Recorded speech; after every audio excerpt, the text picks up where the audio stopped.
नमस्कार साथियों, वंदे मातरम सभी को। आप देख रहे हैं आरडीटीवी भारत। मैं हूं देवेंद्र यादव।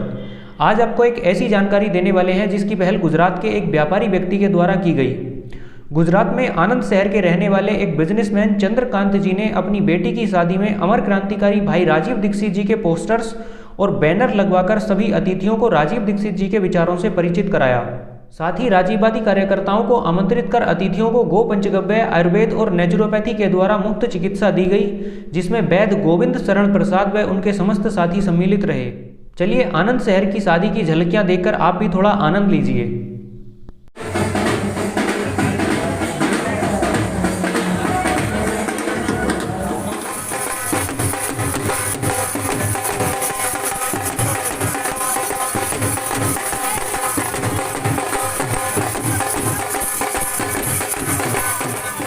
जगह मेहमान आ चुके हैं, आमंत्रण हो चुका है। तो अब हमारा यहाँ से मेडिकल कैंप शुरू होता है। यहाँ पे कई सारे हमारे मेडिकल कैंप हमारा यहाँ पे लगा हुआ है। जो भी मेहमान हैं वो यहाँ पे आ रहे हैं और अपना जो उसको शारीरिक कष्ट है उसका उनका समाधान हो रहा है। यहाँ पे देखिए स्वस्थ समृद्ध परिवार निर्माण का प्रयास है। रसोई घर से निरोगी बने, भाई राजीव दीक्षित जी के एकलव्यों का प्रयास, सहयोग, आशीर्वाद से ये सारी चीज़ें यहाँ पे लिखा हुआ है। यहाँ पे गोविंद शरण प्रसाद जी हैं जो कि लोगों को चिकित्सा परामर्श दे रहे हैं। यहाँ पे डॉक्टर विश्वराय चौधरी जी का बुक है, दूसरी लहर का सच, डेल्टा 72, इस तरह की पूछ।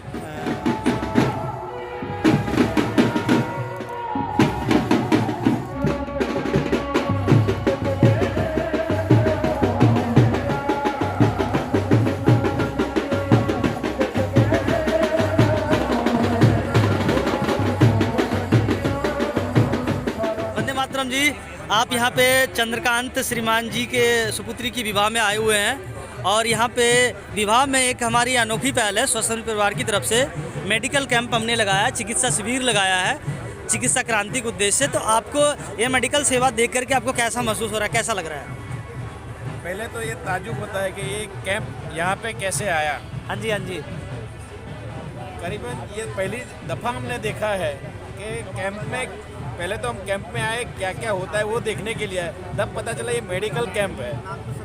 वो अच्छा लगता है कि क्योंकि उसमें कोई टोटली होम्योपैथिक और घरेलू दवाई है। गोविंद शरण प्रसाद जी, आप बताएं कि आपकी एक बहुत अच्छी पहल है, लोगों को पसंद आ रहा है, आप कुछ अपना विचार रखें। वंदे मातरम। मैं सबसे पहले तो भाई राजीव दीक्षित जी के चरण कमलों में सत सत नमन करता हूँ, जिनकी आवाज़ के कारण आज हम इस मुकाम तक पहुँचे हैं। ये और उसके बाद सबसे ज़्यादा धन्यवाद देता हूँ भाई चंद्रकांत जी को, जिन्होंने अपनी बेटी की शुभ विवाह के समारोह में हमें निमंत्रण दिया, शादी में बुलाया था।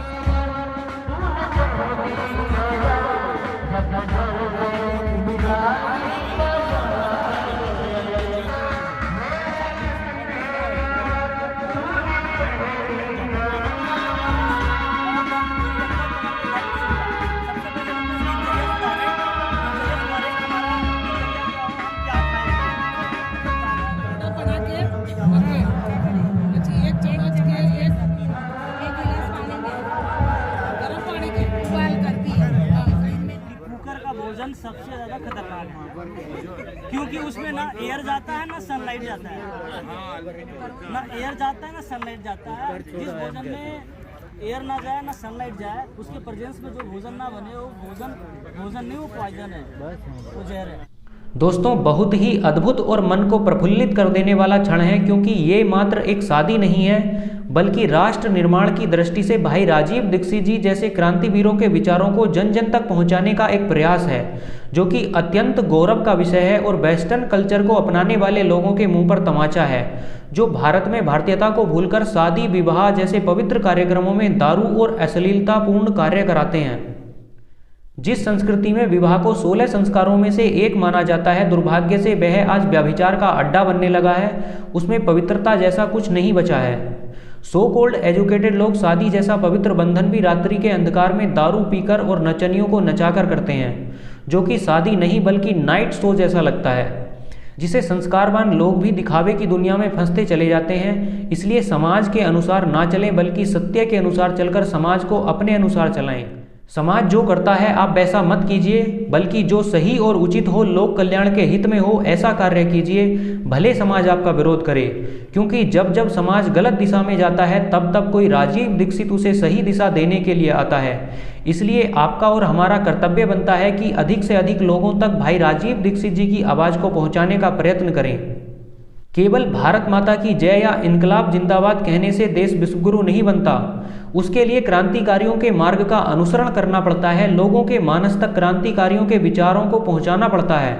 इसलिए आपसे निवेदन है कि अपने किसी कार्यक्रम में पश्चिमी सभ्यता, चाउमीन, पिज्जा, बर्गर, चमक धमक पर पैसा खर्च करने के बजाय क्रांतिवीरों के प्रचार पर खर्च कीजिए, किसी लोक कल्याण के कार्य में खर्च कीजिए। तरीका चाहे जो हो, रणनीति बनाकर उस पर विचार कीजिए। साम दाम दंड भेद अपनाकर बस क्रांतिवीरों का प्रचार कीजिए। वंदे मातरम। भारत माता की जय।